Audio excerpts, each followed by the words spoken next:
Hello, everybody. This is Chris Ottinger, the secondary ELAR coordinator here in Southwest ISD. First of all, thank you for taking some time to watch this short video on planning with the end in mind. I've got 3 goals for this session: to further familiarize you with the planning process, with the resources at your disposal, and when and how to use those resources throughout the planning process. I know there's a lot of new curricular components out there. They can be very cumbersome, and so I thought it would be helpful to walk through what the process could look like and where and how those documents live within the process. We know that planning is not the easiest part of our job, but we know it's critical. The more time we invest in the planning process, the more efficient and effective our instruction is going to be. It should lower our stress levels because we've thought about where we're going and how we're going to get there, and it hopefully will lead to increased student outcomes as well. 4 major steps. 1 is to get the big idea of the unit, to understand the learning outcomes. Next, we spread out the performance assessments on a calendar. We break those performance assessments down. And then lastly, we get to the lesson design. How are we going to deliver that instruction so kids can master the concepts to do those performance assessments? The idea here is that we start at the top with big ideas and understandings for the unit. Once we have that, we start to break down the performance assessments or the evidence of learning assessments, and then we backwards design on a more micro level those performance assessments, which will lead us to the daily lessons. What we wanted to avoid is doing the opposite, starting with the book we wanted to read or our favorite passages or our favorite lessons, and then letting those lead up to an assessment that is attached to what we taught kids. We want the assessments to be attached to what we're teaching, but we want the assessments to guide our instruction and the lessons that students get throughout the chunk of learning. So the first step to get the big ideas, we use a unit overview from the unit resource guide and the performance assessments or the EOLs to get an idea of what the learning outcomes are for the unit. So if we can articulate that, one way to do it would be using this STEM. Students will study blank to learn blank. As an example, we're going to use English 1's second unit, the literary analysis unit, to walk through these components. So everything we'll be looking at will be from that unit from English 1. What I like to focus attention on here in the unit overview is this portion here during this unit. You can see that they're going to read across all the literary genres. They're going to analyze authors' moves and how those intentional decisions are impacting meaning. As writers, they're going to practice those same genre characteristics and literary elements to create their own meaning for readers, and they're going to go through a recursive writing process. Once we get that overview, we next look at all the performance assessments. We don't get into all the bullet points and details. Your goal here is just to get a feel for what are the products students are going to have to produce. We'll go back and look at those bullet points and details at a later date. So in this one, if you look at the top, you notice that they'll analyze author's craft and genre characteristics in the literary or narrative nonfiction text. Then they will construct their own literary narrative nonfiction text after they've read and thought about the one that was assigned. In the old days, when we would do this in person, we'd have a giant calendar. We would get little Post-it notes and we would just write on the Post-it notes, but we're going to do it differently since we're all working digitally. The way this works here is you jot down basically a summary of what that product is, the description of the PA or the EOL, and then you decide on an order and a pacing which makes sense to you. Place them on corresponding dates on the calendar. So to give you an example of what that might look like, we've got this unit here with the dates that are from the YAG. I've noted the Common Assessment Week. I've noted when the unit is intended to end on the year at a glance. And then I've placed the PAs on these little color tabs, which correspond to the colors in the unit resource guide. Now this first PA, as we just looked at, there's a 2-parter, right? They read and analyze the literary nonfiction text, and they write a few paragraphs in response to analyze it. They write their own original literary or narrative nonfiction piece, They've got to read 3 connected texts. In this case, it's going to be a drama, a piece of fiction, and a poem. And then the last thing they do is write their own original piece of one of those 3 genres. So you can see I just kind of guesstimated how many days they would need here, placed them across the calendar, thinking that this one's going to take longer because they've got to read 3 different pieces, and then allotting all the time they might need for the writing process for their last original piece. I also did leave a day at the end here since the common assessment was falling within the unit. I left a day here at the end to reassess the TEKS that we're going to need to go back and test for that perhaps they didn't do as well on in the common assessment. So we have the dates on the calendar. Step 2 is pretty much done. Next thing we do is start to break down the performance assessment. Now, ideally, teachers are completing the performance assessments to unpack the skills students need. Do that for a few reasons. One, you have a ready-made answer key.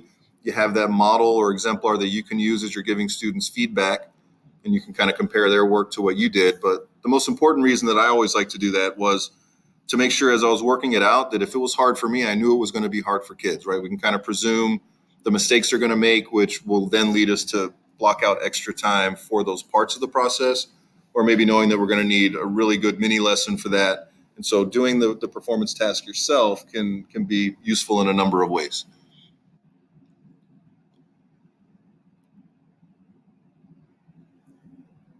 The way we would do this in person, again, we do this on a big chart paper as a team. We would write in the circle in the middle, what is that performance task? In this case, we're going to look at the first part of PA number 1, writing paragraphs in response to a literary nonfiction text. And what I like to do here is have teammates think about what are all the skills we think students are going to need for this performance assessment.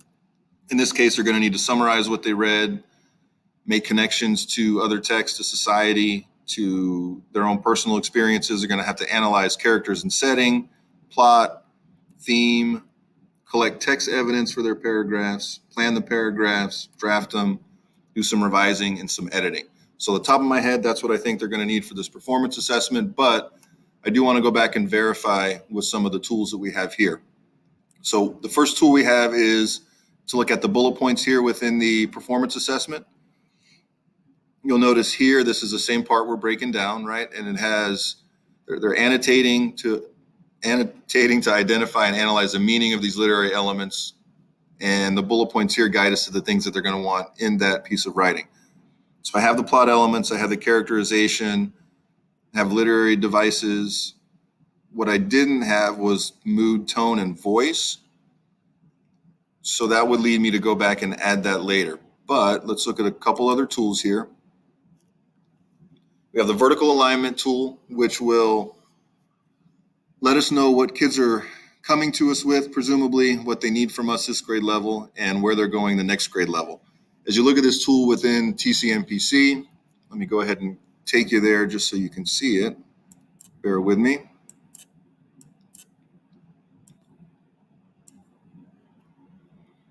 Show you how to get there real quick. You select your grade level, content area, and then if you look at the vertical alignment document, this is a really neat tool, I think, in particular for our special ed colleagues as they think about where learning gaps may have started to occur. You can see that you can select multiple grade levels. You can go back as far as you need to, K-12. And since we're talking about literary elements, I'm going to scroll down to that TEKS strand. So here we go. I like to look at this one because there's some definite vertical alignment differences as they go through the grade levels. But this will give you in one glimpse what the TEKS are from year to year. And if you click these little blue boxes, it'll expand those TEKS and take you through kind of the cognitive moves to get students to that analysis piece. So it starts with identifying, annotating, describing, examining, making text-to-text connections, and then it gets to some of the methods of characterization. You'll notice here there is a distinct difference in how they would have an 8th grade teacher think through characterization and a high school teacher. So here, internal responses of a character demonstrated through inner thoughts and feelings. And if you look at the English 1 TEK, it's a little bit different. Talks about character foils. There are some similarities. You see the characterization is the same across the grade levels, but this is a neat tool, again, to see where kids are coming from. You might want to pre-assess, do they know anything about motivations and behaviors before you get into the idea of complex and believable characters. Another tool we have here is a TEKS clarification, which I've downloaded into the Google Drive. Again, if we're going down to look at literary elements, particularly characterization,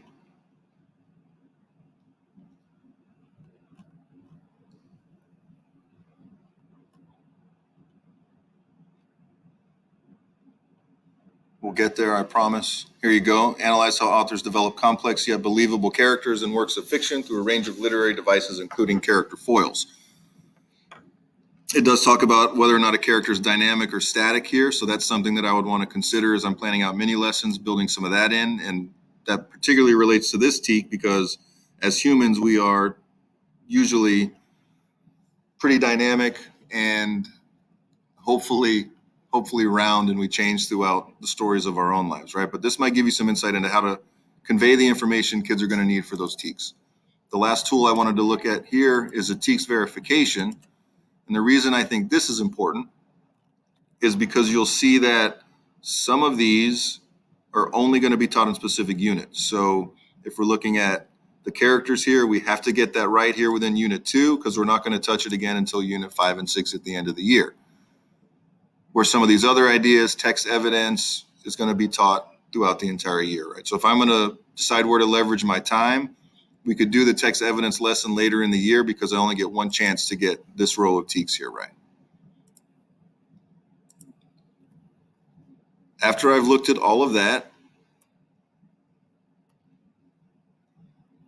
the next thing I'm going to do is go back to my spoke and add anything that I missed out. So we noticed I left out tone and mood there, so I would add that to the spoke, and now I have this idea of what are all the skills. If we did this with each performance assessment within the unit, you would also find some similarities, right? That literary nonfiction, there's going to be some parallel with the fictional text. So I have a couple choices. Do I want to really nail the characters and setting on this first one so I don't have to do the mini lessons on fiction and we can just continue to touch on that TEK? Maybe I want to save tone and mood for poetry because it's too much to do with everyone, and that concept lends itself more to poetry. So all of these skills might not necessarily lead to mini lessons within this performance assessment, and we would only know that if we have all of the PAs broken down and have thought through what all those skills are and where there are some crossover and some parallels.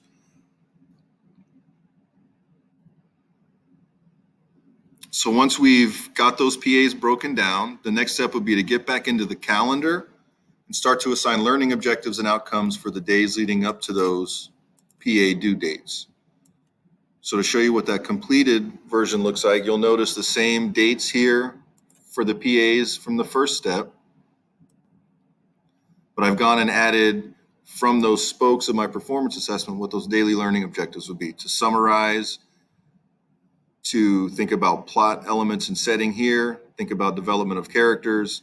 I decided to throw the tone, mood, and have that theme conversation here, and then students will write those paragraphs.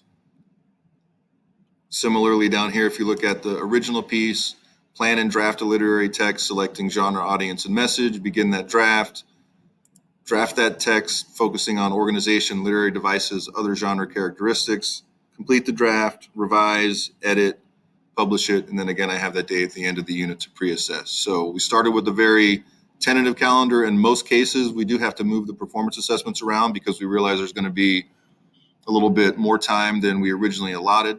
So know that, again, that's okay. That's why we did them on sticky notes when we did it in person, because we knew some pieces were going to move. So now we get to the nitty-gritty part, the lesson design.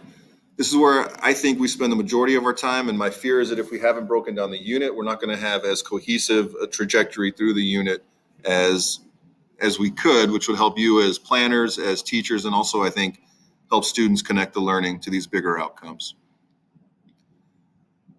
So the resources that we would use there are, of course, resources suggested in the performance assessments, suggested readings, suggested instructional moves, talk, read, talk, write, those types of things. There's also a folder of exemplar lessons for each unit. So if we look at those exemplar lessons, this will take us to the folder for 9th grade here. They're all labeled by what unit and what performance assessment they're going to work towards. So Unit 2, we've got reading and writing lessons for PA number 2 and for PA number 3, where they are writing their own original piece. As we continue to build curriculum, we'd like to have them for all the performance assessments, but these would be good to look at and get a feel of a few things. Does this lesson fit my style? Does it fit my kids' needs? Does it fit the amount of time? But at the least, you can glean some good ideas in here and take what's useful. And whatever's not useful, no hard feelings.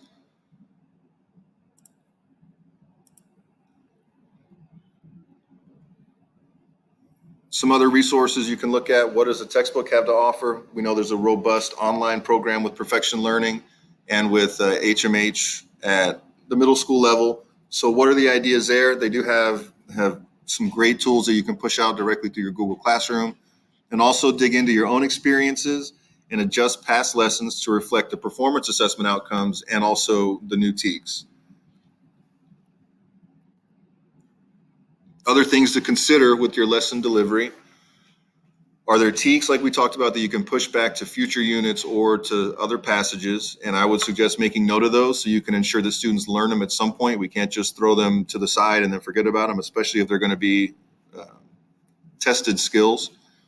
Do your texts lend themselves to grade level specificity? So when we look at that vertical alignment and you break down the TEKS clarification, if your plot TEK asks you or asks students to analyze nonlinear plot elements, that means we have to find texts that lend themselves to those discussions. We can't just only read texts that have linear plots, because we're not going to then afford students a chance to think about the effect of flashbacks, of foreshadowing, how authors build suspense, and whatever the specific grade level is.